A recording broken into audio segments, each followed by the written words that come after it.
¿Qué ocurrió en este proyecto de ley que se está conociendo? Se eliminó la figura, bueno, no se eliminó, existe la figura del fideicomitente adherente, pero con la mención de que siempre tiene que ser una entidad pública. Y si las garantías son los activos que tiene el fideicomiso, que son públicos, es el Estado, cuando no se paga esa deuda, se puede ejecutar esos activos y pasan a propiedad entonces privada por esa vía, por la ejecución de un préstamo que no se ha pagado.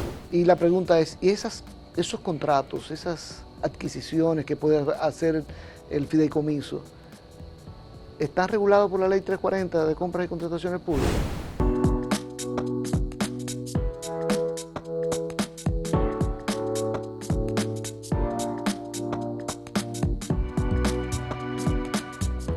Saludos, bienvenidos a Acento TV una vez más y a este programa a partir de ahora. Hoy tenemos a un amigo de muchísimos años, desde que nació Acento, Francisco Álvarez Valdés, Pancho, abogado, para echarle una ojeada desde el punto de vista legal, jurídico, a el tema del fideicomiso, la ley de fideicomiso, que ha generado un gran debate aquí en el país. Bienvenido, Pancho.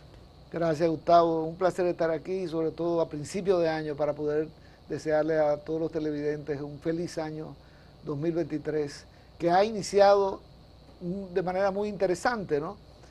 Con estos temas de la prolongación de la legislatura para conocer el proyecto de ley electoral y todo el tema de discusión sobre el fideicomiso público, ¿no? O sea que eso fortalece la democracia en República Dominicana. Y bueno, y el plan precisamente para Pedernales, que va a pasar por un fideicomiso también.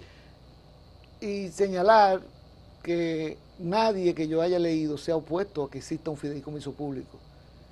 Hay diferencias con respecto a cómo debe funcionar, la naturaleza de la deuda que asume. Vamos a empezar por lo más elemental. ¿Qué es, cómo se define al amparo de la ley un fideicomiso? Mira, en el fideicomiso hay una entidad, porque estamos hablando del fideicomiso público. Sí. Hay fideicomiso privado también, pero estamos hablando del público. Hay una entidad pública que decide aportar unos activos, segregarlos de su patrimonio, vamos a decirlo de esa manera, ¿no? Y aportarlo para que sea gestión. Segregarlo como separarlo, no es que se lo está regalando a nadie. Para nada, se lo está entregando a una fiduciaria. Pero esa entidad pública que hace ese aporte a la fiduciaria se llama fideicomitente. Tiene unos nombres medio extraños para la República del latín y Dominicana, esas cosas, pero, ¿verdad? en fin, se llama fideicomitente, el que aporta. Por ejemplo, en el fideicomiso vial, RD Vial, Obras Públicas aportó los flujos de los peajes. Para poner ejemplo, ahí Obras Públicas es el fideicomitente, está aportando esos activos. ¿Para qué? Para que lo gestione una fiduciaria, en este caso fiduciaria Banreserva, que también es pública, ¿no?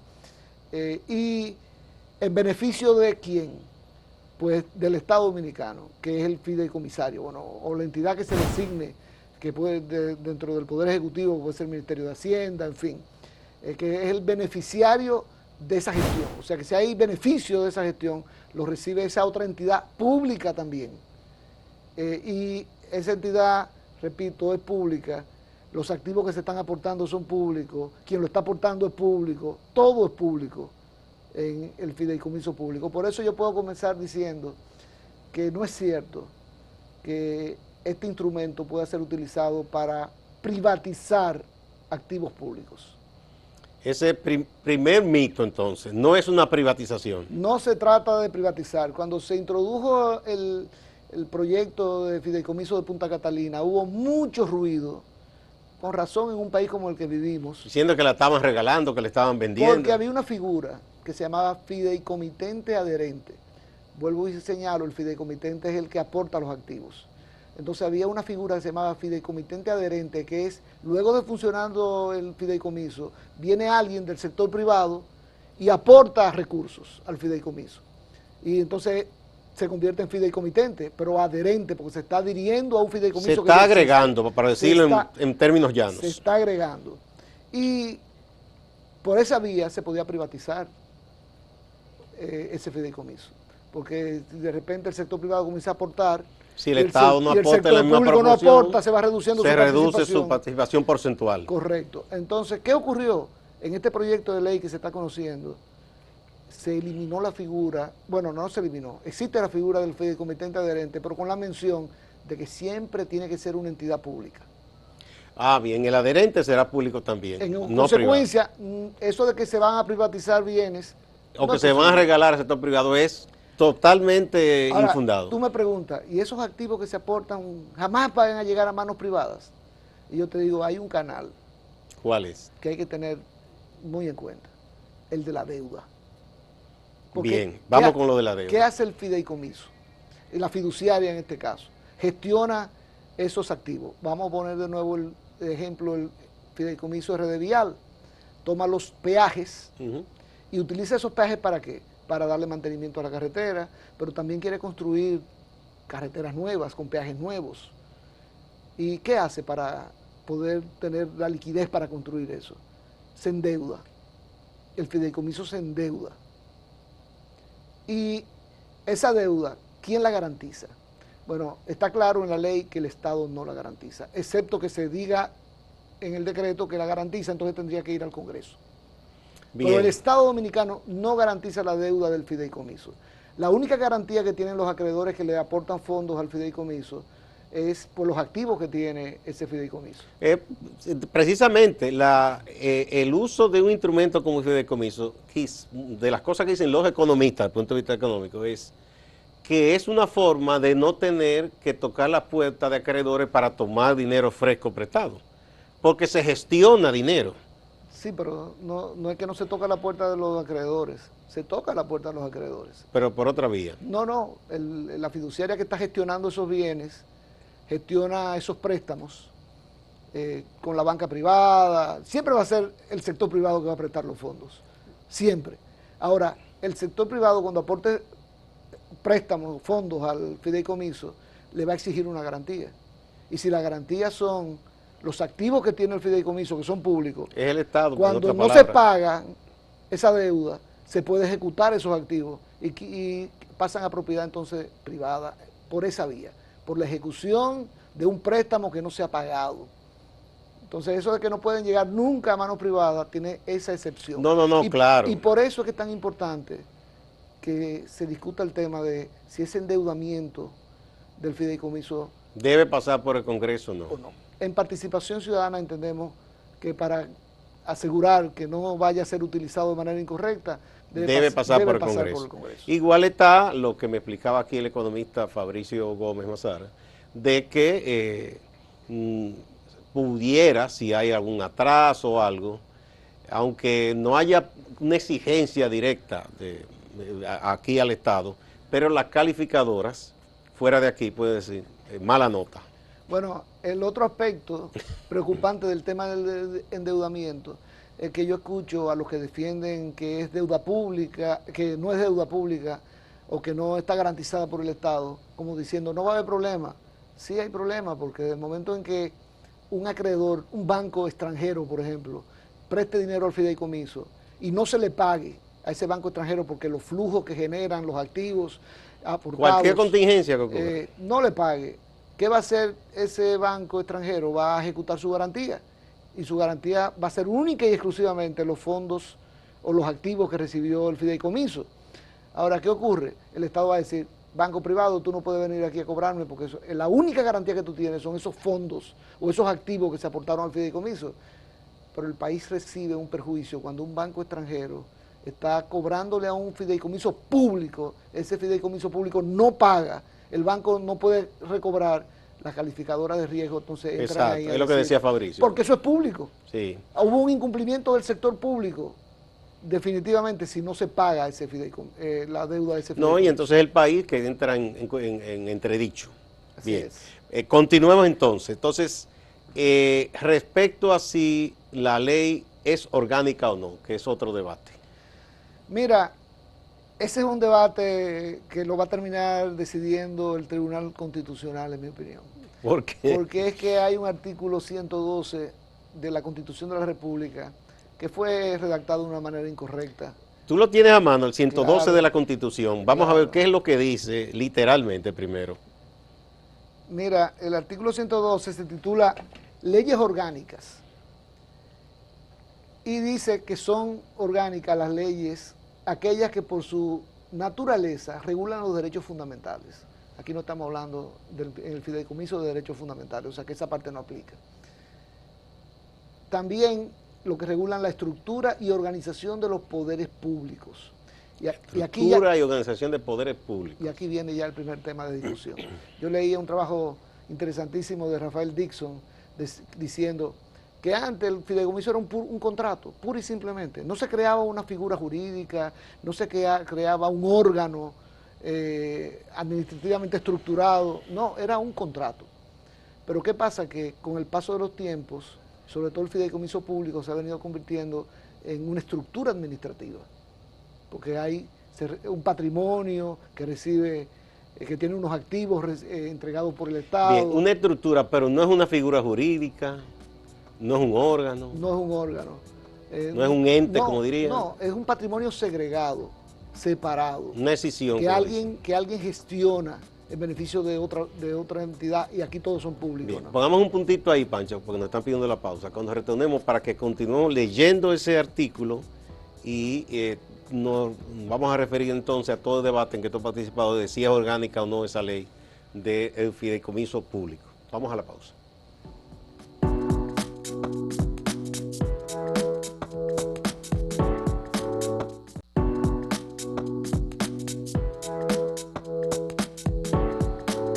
Continuamos con el abogado Francisco Álvarez Valdés, hablando sobre este tema de la ley de fideicomiso, de si debe ser orgánica o no orgánica, a la luz de la Constitución. Vamos a ver, vamos a continuar con el artículo. Ese artículo que califica lo que son las leyes orgánicas, ¿no? Que ya dije que aquello que regula los derechos fundamentales, la estructura y organización de los poderes públicos, la función pública, el régimen electoral, que no es el caso, el régimen económico-financiero.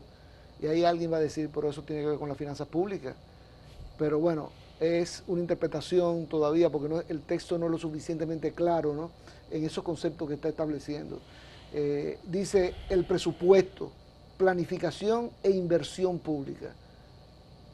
Y el Estado va a decir, yo estoy invirtiendo. Bueno, sí, el Estado, un ente del Estado está aportando a una fiduciaria para que le gestione unos bienes. Entonces alguien puede decir, eso implica una inversión pública, ¿no? Y todo lo que tiene que ver con inversión pública es orgánico, no ordinario. Sigue diciendo la organización territorial, los procedimientos constitucionales, la seguridad y defensa, las materias expresamente referidas por la Constitución, ninguno de esos temas aplica. Lo que aplican son esos que mencioné de inversión pública, estructura y organización de los poderes públicos. Ahora, ¿qué ocurre? La ley de presupuesto del país. Se aprueba cada año una ley con el presupuesto para el año siguiente, ¿no? ¿Qué naturaleza tiene esa ley? Naturaleza ordinaria. No se necesita de la mayoría calificada que requiere la Constitución para aprobar una ley orgánica. Esa mayoría, por cierto, es 2/3 partes de los presentes. Entonces, por eso cada año se aprueba la ley de presupuesto con mayoría ordinaria. No se requiere una mayoría calificada.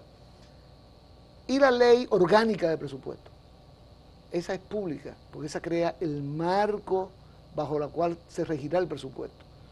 Pero fíjate, la ley marco se necesita que pase por una mayoría calificada. Ahora, la ley que es regulada por esa ley marco, a su vez, o sea, se necesita, no creo que sea necesario. ¿Cuál es el problema principal que va a enfrentar el Tribunal Constitucional? Porque esto, repito, lo va a decidir el Tribunal Constitucional. ¿Usted está convencido que eso va al Constitucional? Sí, eso va a llegar al Tribunal Constitucional. Y el Tribunal Constitucional va a tener que tener en cuenta aspectos específicos. Usted puede hacer una interpretación estricta de ese texto, estricta es aplicando la letra de lo que dice la Constitución, y probablemente se acerque a que sea orgánica.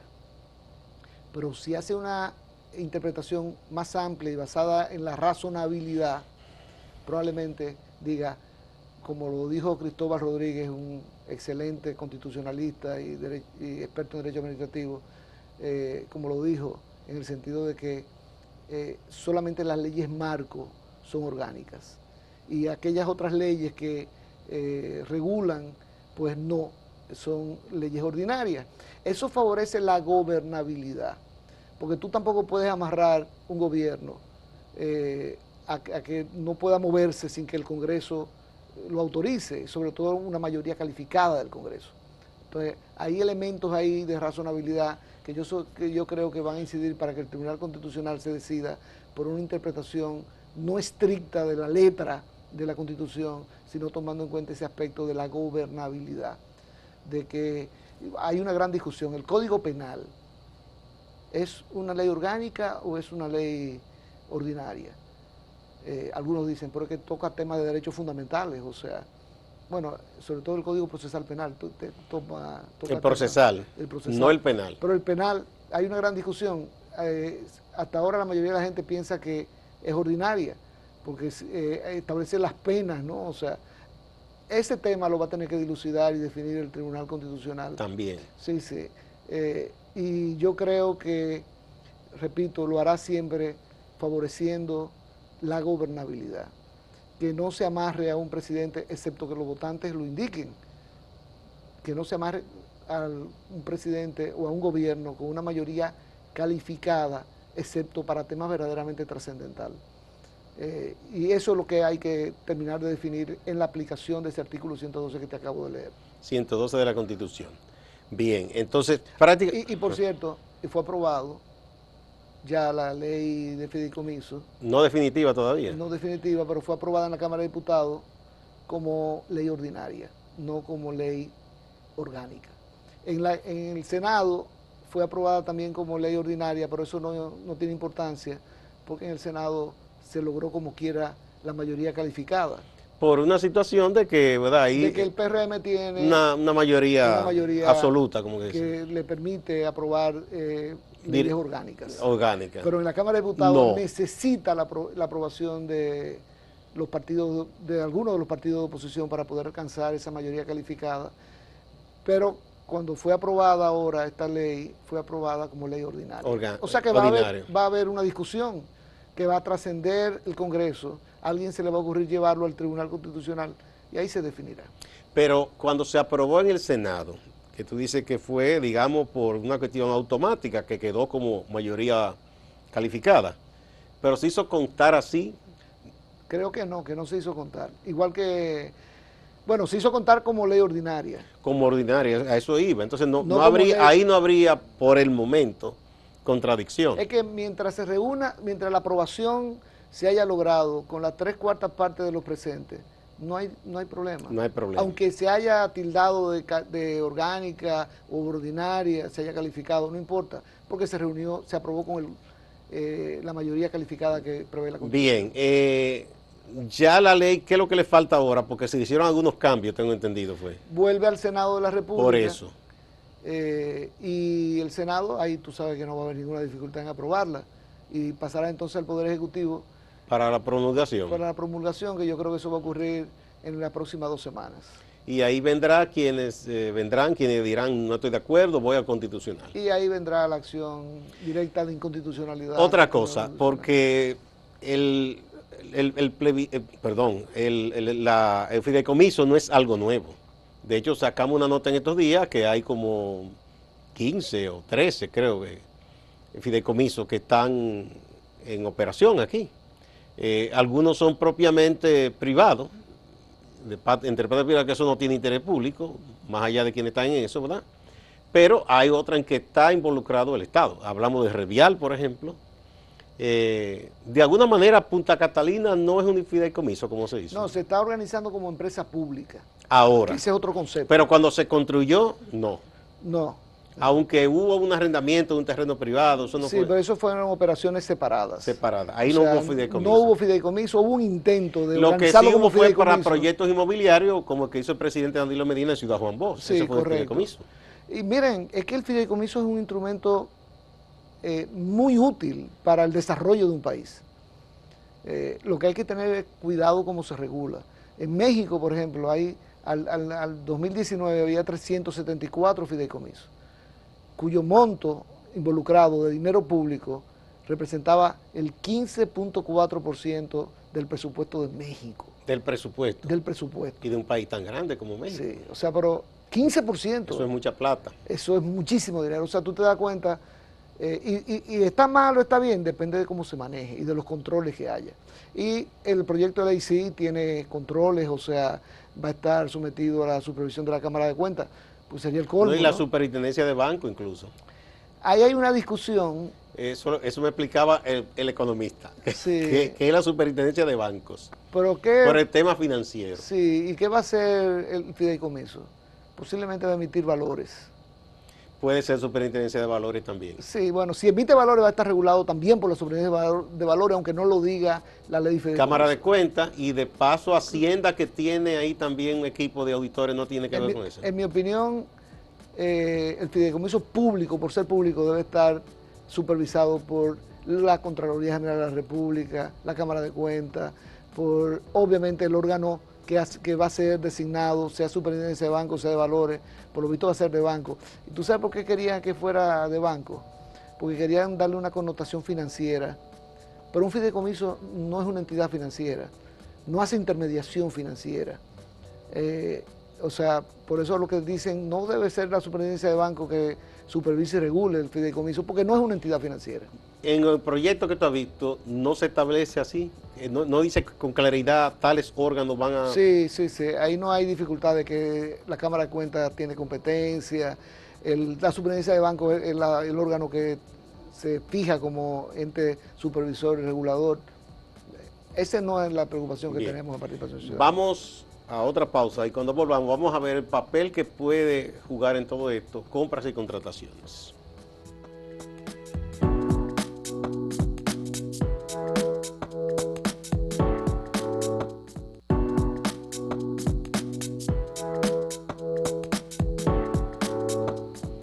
Ahora bien, Pancho, cuando se lleva a cabo un fideicomiso, en la práctica, ¿hay un ejercicio de contratación pública o de compra pública? Y debe, por tanto, la Dirección General de Contrataciones y Compras Públicas o Compras y Contrataciones debe ser un órgano que fiscalice todo esto. Mira, lo primero es que la primera fase del fideicomiso, que es constituir el fideicomiso y hacer el aporte, ¿no? Es de una entidad pública a otra entidad pública. O sea, si se permitiera que varias fiduciarias participaran, algunas del sector privado, debería estar regido entonces por compras y contrataciones. Ese proceso de designar cuál va a ser la fiduciaria que va a manejar ese patrimonio. Pero no, es una fiduciaria del sector público, o sea que en nuestro Es el Estado con el Estado. Pero ahora bien, ese fideicomiso va a ser, ese fideicomiso va a contratar, incluyendo deuda, pero no solamente deuda, con ingenieros, la construcción de una carretera, en fin, va a gestionar esos bienes de acuerdo a la naturaleza de los bienes que recibe, ¿no? Y la pregunta es, ¿y esos contratos, esas adquisiciones que puede hacer el fideicomiso, están regulados por la ley 340 de compras y contrataciones públicas? En opinión de Participación Ciudadana, definitivamente sí.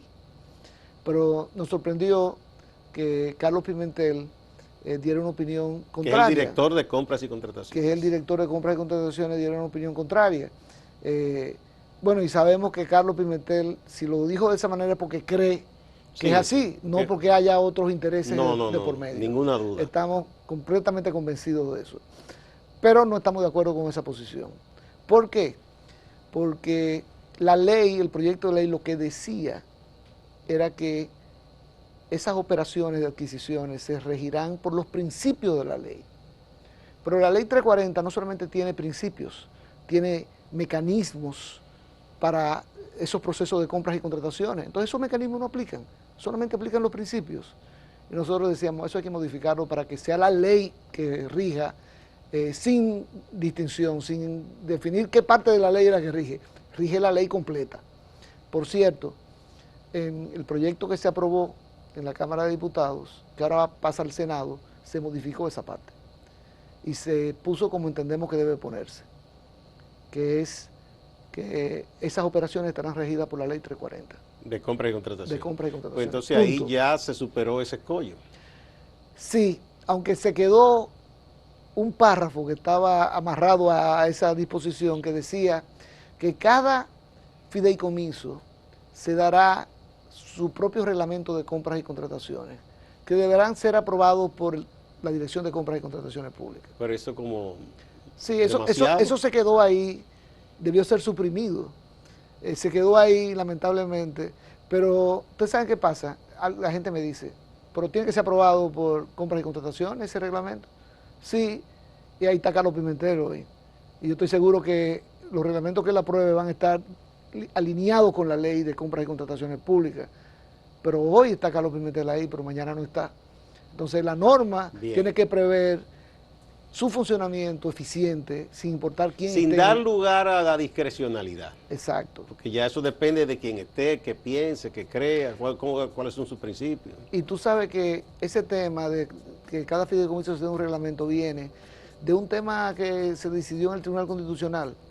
La Junta Central Electoral llevó un caso al Tribunal Constitucional. Cuando estaba Roberto Rosario. Cuando estaba Roberto Rosario, diciendo que un órgano autónomo de naturaleza constitucional no tenía que someterse a la compra y contratación. Te podría tener su propio reglamento, alineado con los principios de la ley 340. Así mismo, lo hemos traído de los cabellos a Son esta creativos. situación. Claro que el Tribunal Constitucional, que era parte interesada en ese tema, porque es un tribunal, es un órgano de naturaleza constitucional También. con autonomía, dijo que era correcto. Y que cada órgano constitucional con autonomía o con autonomía de naturaleza constitucional puede darse su propio reglamento. Ahora yo pregunto, ¿y un fideicomiso es un órgano autónomo de naturaleza constitucional? No, no lo es. Evidentemente que no. Entonces, por lo tanto, eso del reglamento está de más. Pues esa es una de las partes entonces que en el Senado se debería revisar. Muchas gracias, Pancho, Francisco Álvarez Valdés. Yo creo que las cosas en el aspecto jurídico están más claras. Habíamos hablado con un economista que desde el punto de vista económico nos explicó. Ojalá que la gente lo haya entendido bien y nada, hay que se mejore lo más que se puede esta ley ahora en el Senado. Y se ponga en ejecución para beneficio del país. Por ejemplo, el caso de Pedernales, de Propedernales, es uno de los proyectos que hay que apoyar. El sur siempre ha sido olvidado.